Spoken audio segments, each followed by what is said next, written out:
अस्सलाम वालेकुम वरहमतुल्लाह। दोस्तों, एक बहुत ही अहम सवाल जो बीओपी के बारे में पूछा जाता है वो ये कि क्या बीओपी के जो बैक्टीरिया हैं यानी कि फास्फोरस सॉल्युबलाइजिंग बैक्टीरिया वो सर्दियों में काम करते हैं या नहीं करते।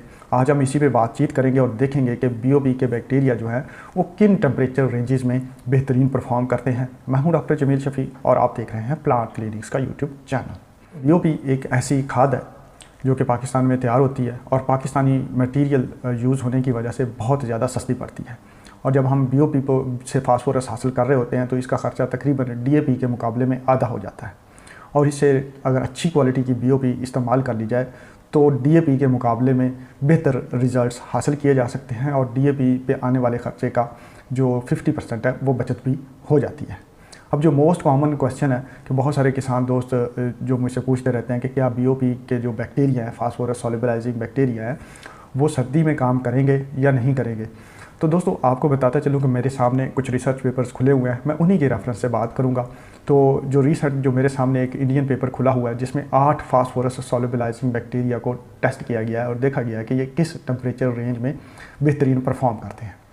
तो इसके मुताबिक जो है बेहतरीन जो उसकी पीक परफॉर्मेंस है वो 28 से 35 डिग्री सेंटीग्रेड के दरमियान होती है। अब आप लोग सवाल कर रहे होंगे कि 28 से ऊपर नीचे आए या 35 से ऊपर जाए तो क्या इसकी परफॉर्मेंस रुक जाती है।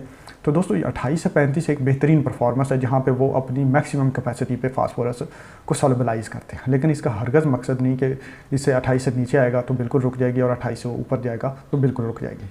हाँ, यहाँ पे कुछ और रिसर्च भी की गई है कि अगर टेम्परेचर जो है वो ज़मीन का 15 डिग्री सेंटीग्रेड पे आ जाता है तो वो मॉडरेट तौर पे परफॉर्म करते हैं, यानी कि उनकी परफॉर्मेंस होती रहती है लेकिन थोड़ी सी कम होती है। अब 5 डिग्री सेंटीग्रेड पे अगर टेम्परेचर आ जाए तो उनकी परफॉर्मेंस फिर भी जारी रहती है लेकिन जो है वो मज़ीद कम हो जाती है, रुकती नहीं है। इसके बरक्स अगर हम हाई टेम्परेचर में चले जाएँ तो अगर ज़मीन का दर्जा हरारत 50 डिग्री सेंटीग्रेड पे पहुँच जाए तो इनकी परफॉर्मेंस बिल्कुल रुक जाती है, यानी कि ज़ीरो परफॉर्मेंस पे काम करते हैं। तो हम देखते हैं कि बीओपी के जो रिजल्ट्स हैं अगर फास्फोरस सॉल्युबलाइजिंग बैक्टीरिया को देखें तो वो बेहतरीन रिजल्ट्स हमें हमारे हिसाब से जो पंजाब का मौसम है सर्दियों में ही मिल सकते हैं। और हमारी जो सर्दियों में आजकल अगर आप दर्जा हरारत देखें जो है गंदम काश्त हो रही है तो इसी रेंज में आपके सॉइल का जो दर्जा हरारत है वो 28 से 30, 28 से 20, 28 के रेंज राउंड अबाउट ही आपको मिलेगा। यानी कि आप बिजाई के वक्त जब फास्फोरस की ज़रूरत है तो उस जो वक्त है फास्फोरस सॉल्युबलाइजिंग बैक्टीरिया जो है अपनी पीक परफॉर्मेंस दे रहे होंगे। अब आप दिसंबर की बात कर लें, जनवरी की बात कर लें, जब टेम्परेचर थोड़ा सा नीचे आता है तो आप समझ रहे हैं कि वहाँ पे टेम्परेचर सॉइल का टेम्परेचर जो है वो 15 से नीचे बहुत कम आता है। तो फास्फोरस सॉल्युबलाइजिंग बैक्टीरिया सर्दियों में बेहतरीन परफॉर्म करते हैं। हाँ, गर्मियों में जब दर्जा हरारत जो है 50+ जाता है तो उस वक्त इनकी परफॉर्मेंस लो हो सकती है, लेकिन सर्दियों में इनकी परफॉर्मेंस जो है वो बेहतरीन रहती है।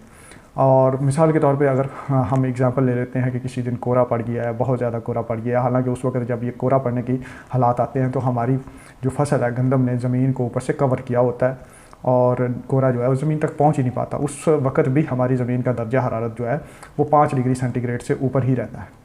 5 डिग्री सेंटीग्रेड पे भी ये मरते नहीं हैं बल्कि अपनी परफॉर्मेंस वापस उसी वक्त रिज्यूम कर लेते हैं, वापस अपनी परफॉर्मेंस को बहाल कर लेते हैं जैसे ही दर्जा हरारत ऊपर उठना शुरू हो जाता है।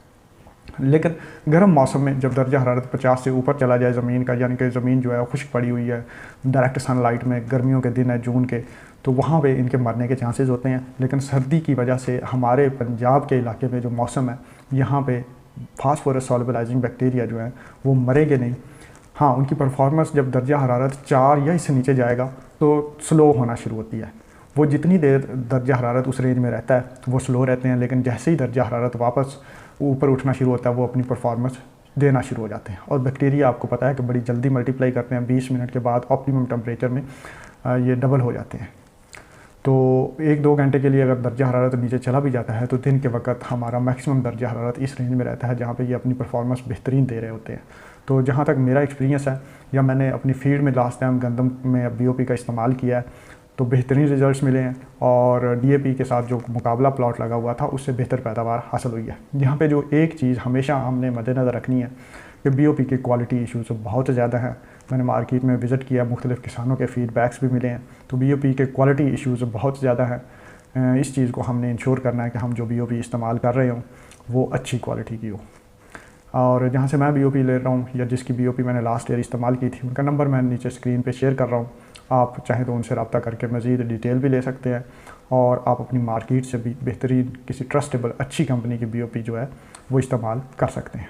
दोस्तों, अपनी राय अपने कमेंट्स ज़रूर दीजिएगा ताकि हम इस सीखने सिखाने के अमल को बेहतर कर सकें। अल्लाह ताला आपकी फसलों में बरकत अता फरमाए। मिलते हैं अगली वीडियो में, तब तक अल्लाह।